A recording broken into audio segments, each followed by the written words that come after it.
Hey, good morning. It's Dr. James. I do hope and pray this message finds you and your loved ones peaceful, thriving, and well. To be totally honest with you, I have been trying to frame this experience today in a way that doesn't make anyone feel offended, doesn't make anyone feel diminished, doesn't have any judgment, because you know me well enough by now. That is not my jam.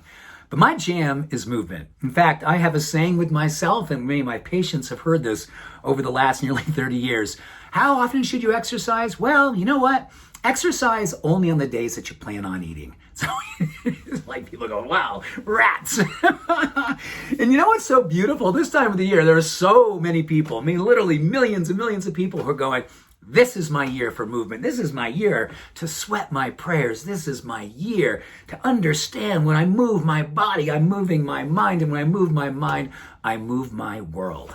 So, do you want to know the secret to continually staying motivated to move each and every day? And I don't mean to go meetings just doing knockdown, drag out marathon training. This is not about Ironman. This is about moving your body with zeal and gratitude and bliss, in a sense of knowing that when you are moving your body, it's self-efficacy made real.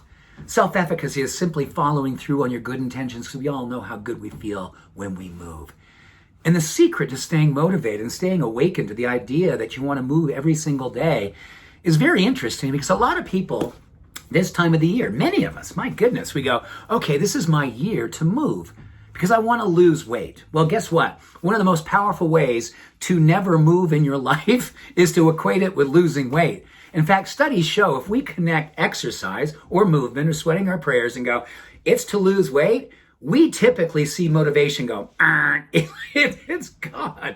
Equally like, okay, this is the year I'm going to help my cholesterol and augment my anti-inflammatory chemistry, blah, blah, blah. Yes, and exercise does all that thing. But is it motivating?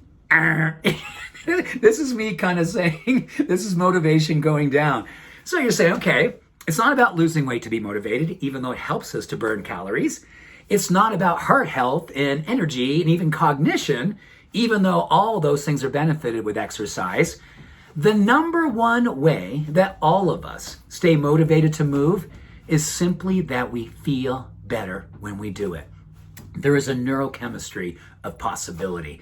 There is dopamine, there is norepinephrine, there's serotonin. There are all these chemicals that are associated with centeredness and possibility thinking and fearlessness about going after your intentions and not playing down to make the world more comfortable and not dimming your light to make the rest of the world go, oh, wow, who do you think you are? When you are awakened, when you are moving your body, you are a force for good. And people see that and they want to emulate, they want to follow. When we move our bodies, we become a peaceful warrior. When we move our bodies, the chemistry of contentment and the chemistry of commitment to rise up and realize our mission here on this planet, all those things are made more possible with movement. It is a beautiful thing to know that the one thing that we need to do and always remember to continue to move on our path and move our body as a ninja, as a warrior, as a spiritual awakened light being is simply to remember that we always move better knowing we're going to feel joy during it and after it. And if you don't feel joy during it, well, you know what? I don't necessarily mean it feels good. It should feel beautifully uncomfortable when you're really moving your body. But there's a sense of joy when you say, you know, I'm voluntarily moving my body to be uncomfortable so I can awaken parts of myself and become my true self. I'm going to allow myself to move my brain, because when my brain's on fire with purpose, my curiosity, my creativity, my openness, my ability to see other human beings with a level of love and compassion and joy and welcoming and inclusivity, all those things are augmented under the influence of movement. Neurogenesis and neuroplasticity alongside of all this other divergent thinking.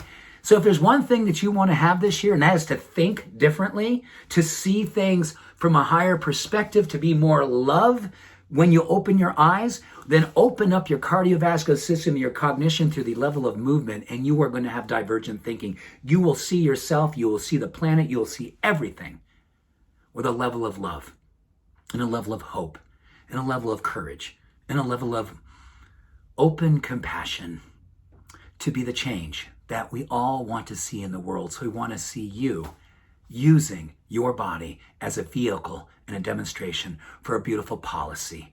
That is us. Us at our best. Us most awakened. Us most alive. Us most love. So, movement. A beautiful opportunity to have a policy come through you, in you, and as you. And the policy is awakening. Have an awesome time being wonderful alive. Much love and all blessings. Bye for now.